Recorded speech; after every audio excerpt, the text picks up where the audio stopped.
6 months on from welcoming her first child, Chloe Madeley is already experiencing the struggles of being a working mum. The 35-year-old went back to her job as a personal trainer 8 weeks after the arrival of her daughter Bodhi, explaining financial reasons were the catalyst for her swift return. Chloe would have liked more time with the baby she shares with her husband, the former rugby union player James Haskell. But the daughter of TV stars Richard Madeley and Judy Finnegan decided to cut short her maternity leave because she needs the money. "James obviously makes a great income and he's my partner and that's fantastic, but we don't have a joint account," she explains. "We've always had separate accounts and I think that's a bit of a pride thing with me. Next time, if I get pregnant again, I am absolutely not doing it. I will swallow my pride, I will jump in on James' account and take at least 6 months." Busy Chloe is throwing herself into online Zoom workouts and client consultations pretty much 7 days a week. Luckily, despite having a family history of postnatal depression, she hasn't suffered any symptoms yet, but admits getting back into her career so soon after having a baby has been quite intense. "With the lack of sleep and the amount of people who are relying on you, that has been a lesson," says Chloe, who didn't stop working until she was 39 weeks pregnant. "I'm lucky I haven't had any mental health issues, but during this time when you're very susceptible to it, take your time. If you're self-employed it's tough, but really take your time going back to work. That was a hard lesson for me." Although she loves her job, Bodhi is still Chloe's priority. In fact, taking to motherhood so well has come as a bit of a surprise as she explained she spent a long time unsure whether she wanted children. "I have a very successful career, I love traveling, I'm a bit of a party girl and I have quite a fun lifestyle in London and I was like, having kids looks a bit expensive, time-consuming, boring and you have to sacrifice a lot. I finally decided I really wanted to have kids and got pregnant and then in my 3rd trimester I slightly regressed and panicked that I might have made the wrong decision." Lighting up, she adds, "And then the second she was born all the way to now, it's been the best decision I've made. I'm really happy I did it, I've never loved anything so much in my life and I'm just really pleasantly surprised by how well and organically I've taken to it. I'm really relieved." Chloe is refreshingly honest about her household dynamic, particularly 37-year-old James' role as a parent, divulging the no-holds-barred conversation he had with her before they started a family. "James said to me right from the beginning, I'm not going to slow down with my career. He DJs, he goes on stand-up tours, he's got a podcast, he travels a lot, he's busy. He's the busiest person I've ever met. He was like, I'm really driven by work. I'm financially driven. I'm definitely in this with you, but I'm not going to slow down, so please don't expect me at any point to be a stay-at-home dad, because I'm not going to do it." I was like, fair enough. But when he is home she says he's incredible. I never expected him to be here all day every day helping with the baby, but when he is here he's effing hands-on and I'm so grateful for it. As well as getting used to the day-to-day challenges of caring for a child, over the past year Chloe and James have refurbished their new family home. The three of them lived with her parents in North London while the renovations were underway, a time Chloe looks back on fondly, despite initially being hesitant. I was like, I don't want to go into labor with my parents milling around the house. I don't want to come home with a newborn, I don't know how to have a baby. I was just like, oh my god, this is going to be hell.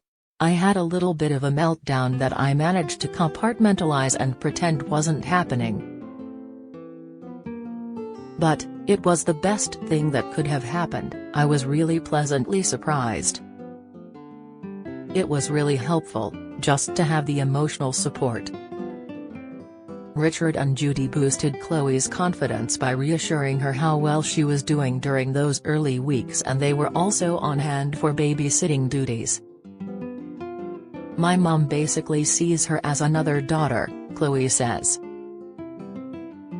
My dad sees her as his little granddaughter and is obsessed with her and will just randomly drop into the house to see her. They are brilliant grandparents. Bodhi, who was born via C-section in August last year, even has royal admirers, as Khloe and James' friends Zara and Mike Tyndall were quick to introduce themselves to the couple's firstborn. I think they were two of the first friends that met her. Zara just didn't let go of her all day, Khloe laughs. She was basically Zara's baby for the day, which was nice for me, because I could sit down with some of our friends and have a cup of tea and a catch-up. She adds, Zara's an incredible mother, she loves babies and she's brilliant. She did everything, she changed Bodhi's nappy, put her down for a nap, the whole thing. Mike is an incredible dad and is giving James loads of tips, namely, enjoy this period and don't overbusy yourself, stop and enjoy it, and I appreciate that advice. The royals have been a hot topic for James and Khloe. James has been on a number of TV shows defending Prince Harry following the fallout of his explosive memoir Spare. So how does she view the situation? I just think, let them do it, and as long as everybody in this country wants a monarchy and wants to talk about the royals as much as they want to talk about them, you can't criticize any of them for standing up and saying their piece. They're entitled to, says Khloe, who attended Harry and Meghan's wedding with James. If you don't like the monarchy and you're anti-monarchy, fair enough. Say, why are we involved in this circus, get rid of them. But if you're pro-monarchy, you don't get to decide which royals speak and which royals don't. Suck it up. Looking to her own family's future, Khloe would love another baby, but not for another 3 to 4 years, which prompts her to ask herself during our interview whether she should freeze her eggs. We wonder if this is because it took a while to conceive their first child. Video loading. Video unavailable. Click to play. Tap to play. The video will autoplay soon. 8 Cancel play now. It's not as easy to get pregnant in your mid-30s as it would have been in your mid-20s, she muses. I'm aware now, with age being a huge factor, it would be pretty smart for me to hedge my bets and freeze my eggs. In the meantime, Khloe has teamed up with healthcare company Sanofi to raise awareness of its Together Against RSV campaign. She found out about respiratory syncytial virus, which can cause croup, bronchiolitis and pneumonia, when her nephew Kit experienced it. But it came even closer to home recently when Bodhi was under the weather, which made Khloe fear she had RSV, sepsis or meningitis. She was incredibly hot, I took her temperature and she was 39.9 degrees Celsius, which is far too high, she says. I took her straight to A&E and they said she had all the signs and symptoms of RSV. They said if you spot any listlessness, if she stops feeding, has dry nappies, gets a really bad cough, blue lips, then bring her back because it's progressing and we need to take another look at her. The next day Bodhi's temperature dropped to hypothermia levels, below 35 degrees Celsius, prompting a hospital dash and doctors diagnosing her with a flu virus.